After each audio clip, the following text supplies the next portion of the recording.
And hello, everybody. I know it has been a very long time since I've made an episode. I apologize for that. I never really intended for that to happen. It wasn't my plan. It just life sort of got in the way. I mean, there was various projects I was working on. There were moments where I needed to take care of myself and research going on and all this other stuff. So, I'm very sorry that it's been a couple months since I've made an episode, but here I am now with episode 18 of Life Lessons and Combat Sports. And I'm happy to be back at it. Eric Hamidi, your host once again. And this episode's I think it's going to be a little unique, or it's going to be something different in the sense that I've spent all my episodes talking about mixed martial arts or professional wrestling, but there hasn't really been a whole lot of boxing episodes. And that's just because honestly, I'm not as familiar with those two. Sorry, I'm not as familiar with boxing as I am MMA or pro wrestling. So that's why it's not really something I come to very often. And despite that, I always knew that I was going to make a boxing episode of some kind. To be honest, I never envisioned it to be about this subject matter. I didn't think that this would be the first episode that I do that's on the sport and relaying some type of life lesson to it. So let me just say this. I've done a lot of research into this particular matter, what I'm going to be talking about, and I think that's part of the reason why it's taking me so long to do an episode, but hopefully it'll show that I've done my research in this episode. And what I'm going to be talking about today is something that happened over the summer, and to be honest, it was kind of a motivation for me to make this episode because there were some thoughts that I had about what I'm gonna be talking about, but I thought it would be best to put it on a platform such as this where I get to, I mean, what better place to put it than a podcast where I'm talking about combat sports. So this is going to be one of those times where I venture into the realm of boxing, and this episode, or rather the next two episodes, they're going to be aligned and they're going to be related, and you can kind of think of this as a two-part sort of subject matter.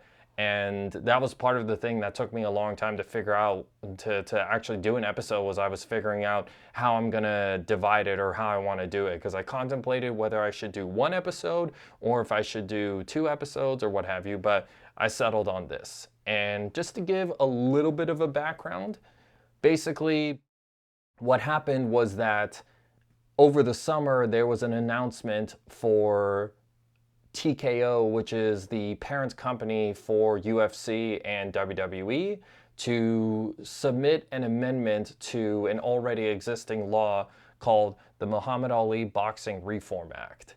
And I'm going to get into the subject matter. I'm going to talk about what that is in just a moment, but basically what they have offered is the Muhammad Ali Boxing Revival. The name's a little confusing. It's the Muhammad Ali American Boxing Revival Act, and this is to amend that already existing law. And there were just some thoughts that I had about it that I'll probably get into more in the next episode, but I kind of felt like their efforts to revise the law, it kind of demonstrates, I guess, an important thing to keep in mind as far as life goes. And I think it would be best to just give a little bit of background so then you guys know what the Muhammad Ali Boxing Reform Act is. And basically, it's a law that's in place to protect boxers from promoter abuse. And this all has it has its origins in the 60s. And this was following the Department of Justice's successful trial against the International Boxing Club of New York. And what happened was that the International Boxing Club of New York was this promotion that basically had a stranglehold over the sport of boxing as far as having fighters under long contracts. So there was an antitrust suit against them, and eventually The eventually the IBC of New York, they had to disband. And from there, you had a senator by the name of Estes Kefauver who headed hearings from 1960 until 1963 or 1964 to provide some legislation to regulate boxing.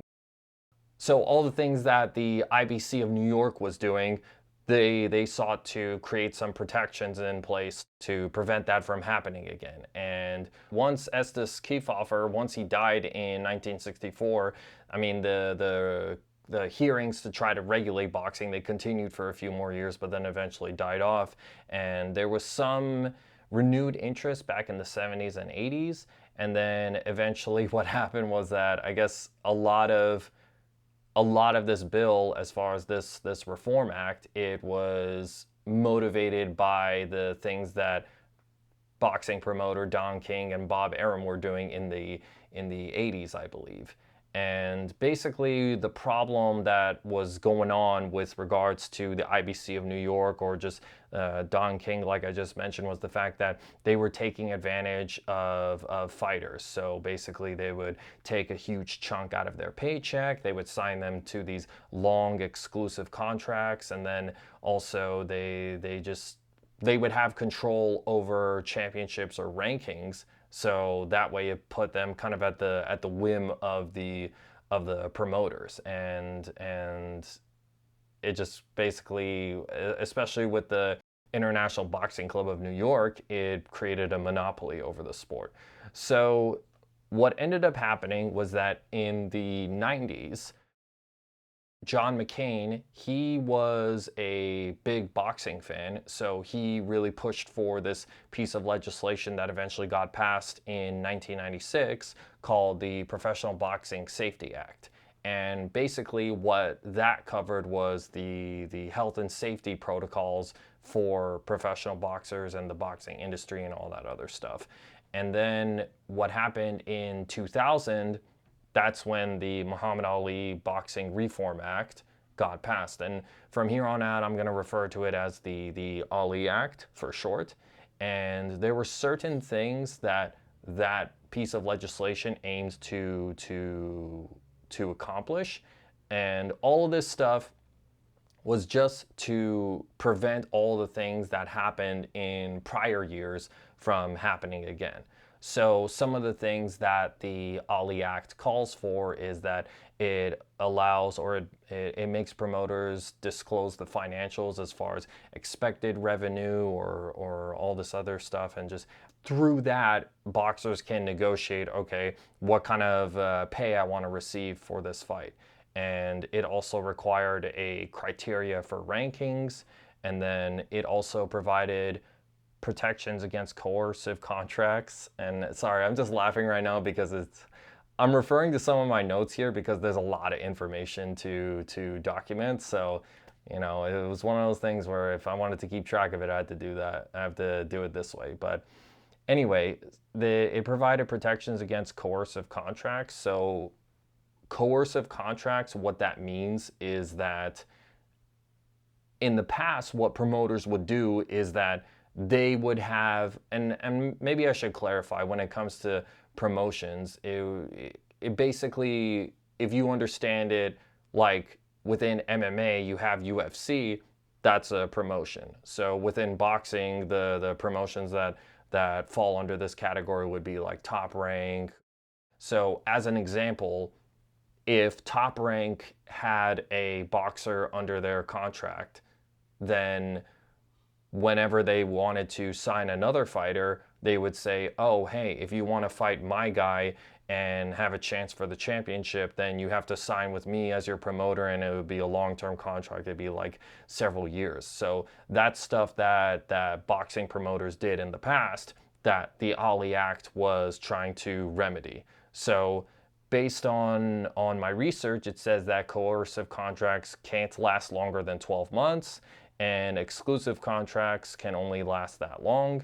And this was just to make boxers a little less at the whim of promoters.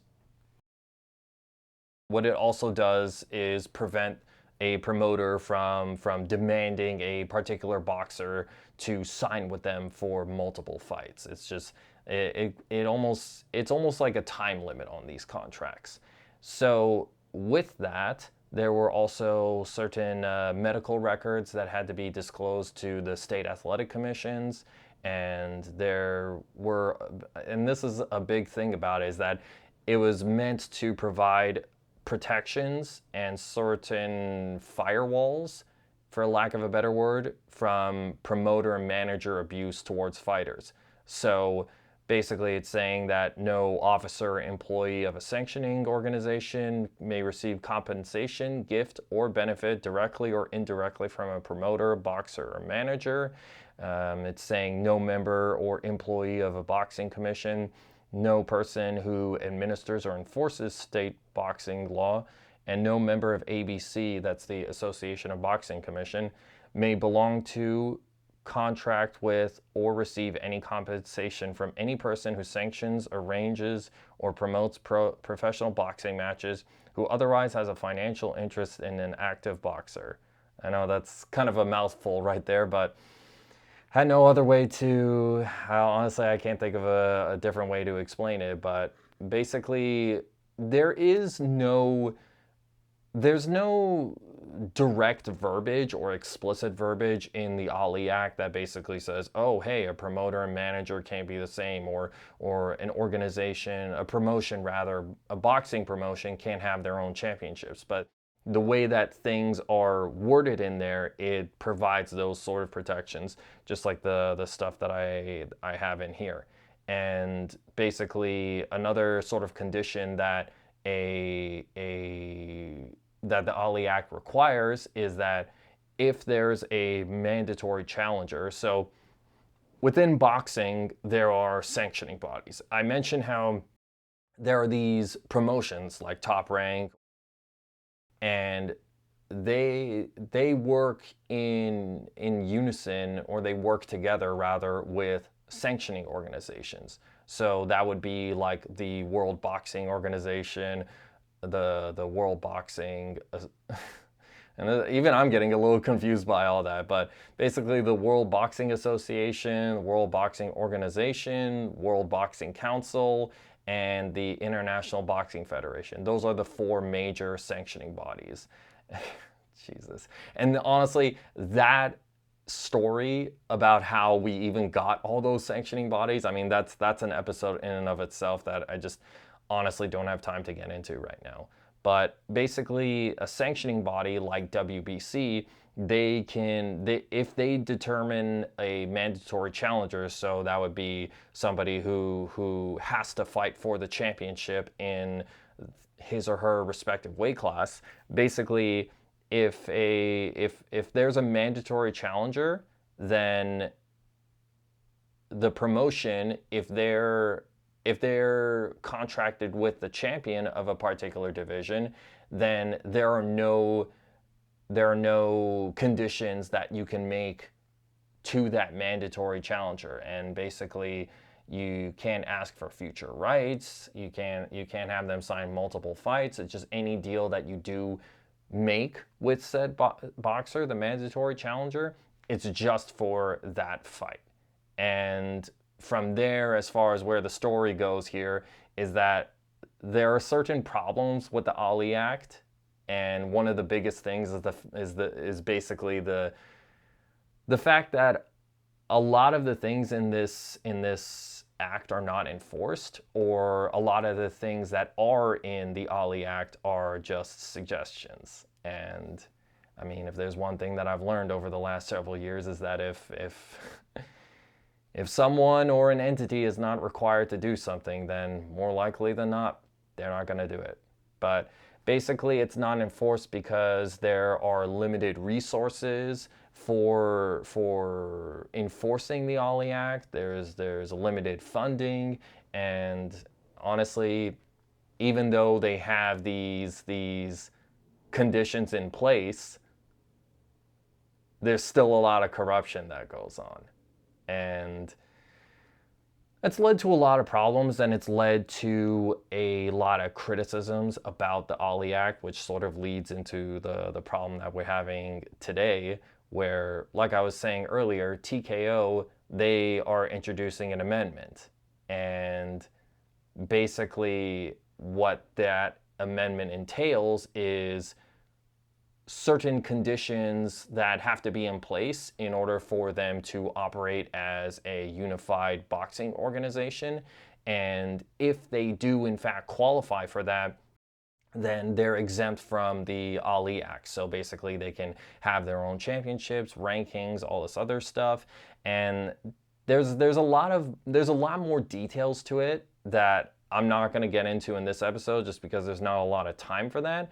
But that is basically where we're at, and why I want to make this episode, or why that leads into the point that I want to make for this episode, is that, you know, I think here's a big thing that I, really want to stress or emphasize, is that, I mean, a lot of this applies to when you're working for a company or for a higher up or stuff like that.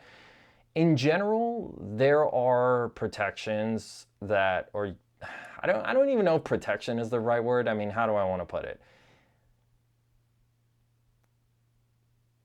In those kinds of situations, you can't rely on the people in power to look out for your best interests. That's basically what I'm getting at, because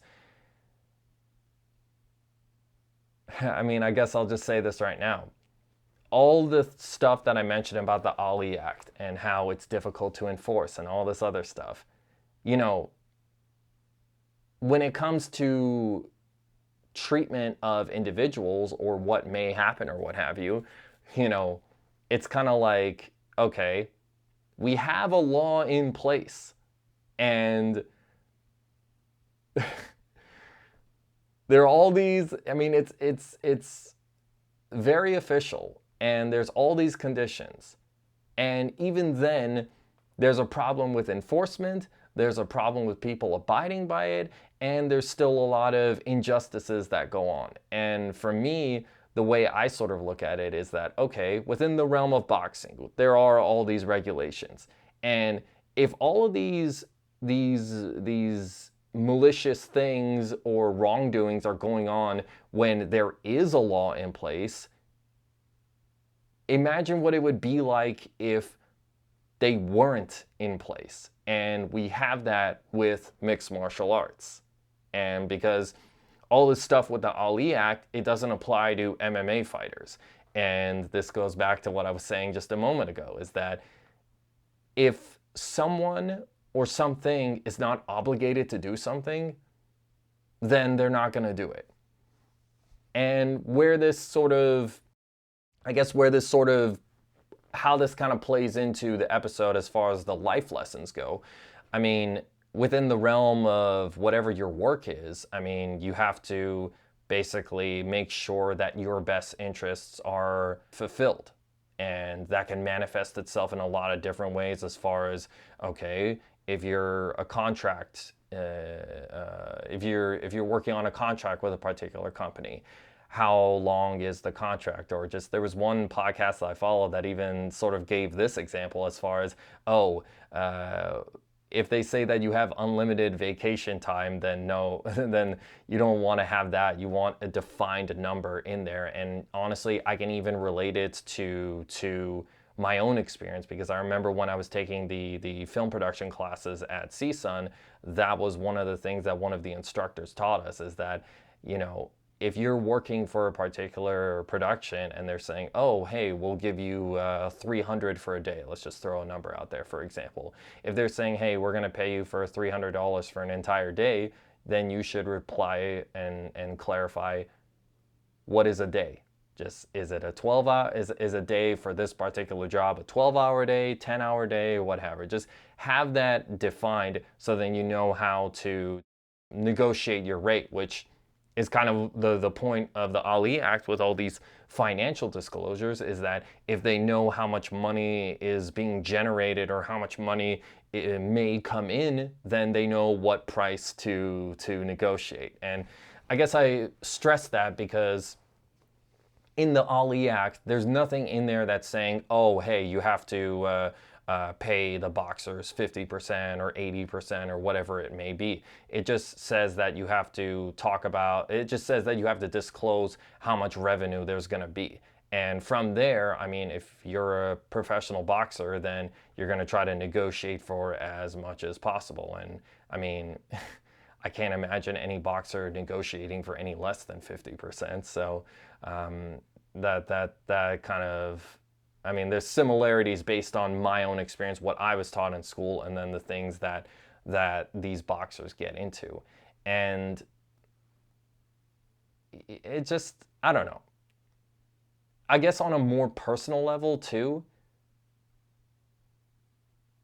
it's not, I mean, I don't know exactly how to put this, but from a personal point of view, you have to look out for your best interest, or just it wouldn't be wise for you to depend on someone else to, I guess, look out for you or make you happy or whatever it may be. Is that, you know, no one is gonna, I mean, there's a popular expression, no one's gonna fight for your interests, for your own best interests more than yourself. And there is a lot of truth to that. And I think that would be very, very wise to follow, or that would be, that's some smart advice to abide by, basically. And when it comes to the problems of the Ali Act, I know that there have been, basically from the early 2000s until the mid 2010s, there was a push to try to get a further amendment passed. And basically this would fix all the problems that became pretty evident pretty quickly. It would bring into or basically it would remedy all the problems that became pretty evident pretty quickly that they discovered in the Ali Act. Sorry, it was a little hard to get that verbiage out, but basically the things that were going to happen was that this was called the Professional Boxing Amendment Act, and it was last introduced in 2012. And some of the things that it was going to do was introduce a federal boxing commission to oversee the athletic commissions. And with the reason why I bring that up is because there's a lack of enforcement going on with the Ali Act, and a lot of it is because it's like, do we really want to put in the effort to try to enforce this? Do we want to put in the effort to try to investigate this? It's not really at the top of their priority, and there's not really and there's not one higher up, or not higher up, but there's not one company or entity that oversees the entire thing and makes sure that everybody is abiding by the Ali Act. So they wanted to do that, and then they wanted to this commission, they would have the ability to license sanctioning organizations as long as they met certain conditions, among other things. And I think, honestly, I kind of thought about this a little bit. I think I'll save why that never happened for the next episode, and just really just focus on the fact that, I mean, the whole point of this episode and everything I've talked about up until now is just to demonstrate and just show to you that, I mean, let's go back to the professional world for a second. I mean, I still need to do my research about this, so I can't say this with 100% certainty. So there's a little caveat right there. But I mean, for a long time, I'll say this. For a long time, at the very least, I've wondered if that's how labor laws were created, is because they, there was no protection in place for the people that worked for these bosses or companies and all that stuff. So they had to create those for themselves. And I mean, that makes a lot of sense to me. I mean, I'm reading a book about this right now, and that's why I'm saying I can't say with 100% certainty, but that may very well be another example of, all right, you need to make sure that these protections are in place and somehow guarantee that they'll be enforced. Because honestly, if they're not, then, I mean, greed is a very, it's a powerful motivator. And someone who is the greedy type of individual, then that's what they're going to be motivated by. And I mean, perhaps what happened back in the day was that if I can make more money having my employees work 16-hour days and there's nothing saying that I can't do it, then why won't I do it? So that's something that I just really want to emphasize. And honestly, some of this can transfer over into MMA just because like I was saying earlier, is that there are no protections like these in place within MMA. And with that, I mean, there's been a bunch of work and research that has gone into the fact that the UFC has monopolized the sport, and that's because they have all the power to determine, I guess, who fights, who gets title fights, who they rank, and all that other stuff. And it would be good if the fighters within MMA actually made a concerted effort to make sure that they have these protections in place. But I mean, it's very difficult to organize that, and a lot of this is through the fighters' faults through inaction, and that's a whole other story for a different time. But I think this whole history about how the Ali Act came to be, that's a good illustration for something that you can take into your own life. And I mean, that's the whole point of this podcast, is to take the stories from combat sports into real life and make it applicable for anyone to sort of follow and understand. And to me, this is an important thing to talk about, because for me, I feel like this is a way to sort of really drive the point home and ingrain it into your psyche, so that you're always aware of this and you're always doing that. And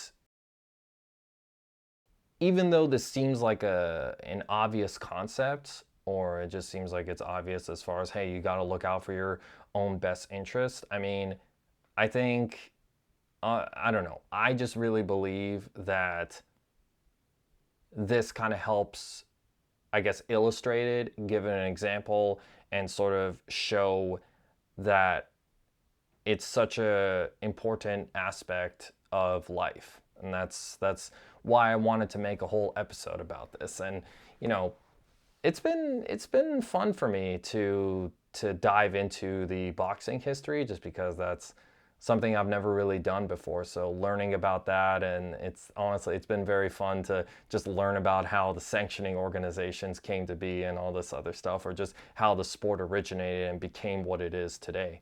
And something else that I forgot to mention in my preamble is that, as you may have noticed for this episode, I am not in my car. So there's a lot of reasons that went into that. I mean, one of the things is that I'm just trying something new, something different, to see how that goes. And I kind of feel as though I'm in more control of the elements in here than I would be outside. And then also, this is a big component, is the fact that in order to do it in my car, I have to leave it off for the sound. Can't have the air conditioning running, and then it gets hot in there pretty quickly. So we'll see how people react to this. If you enjoy the indoor recording more, let me know in the comments.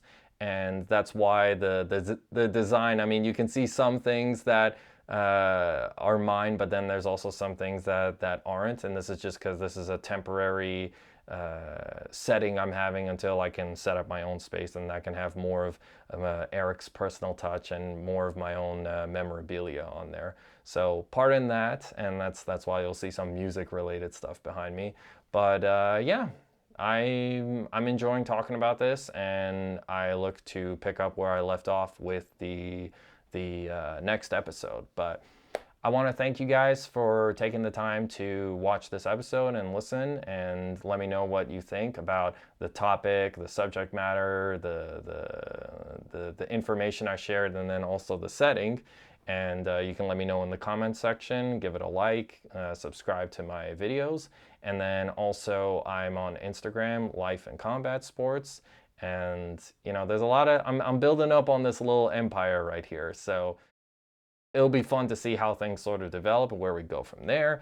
And I'll be back for episode 19 and catch you guys on the next one. See ya.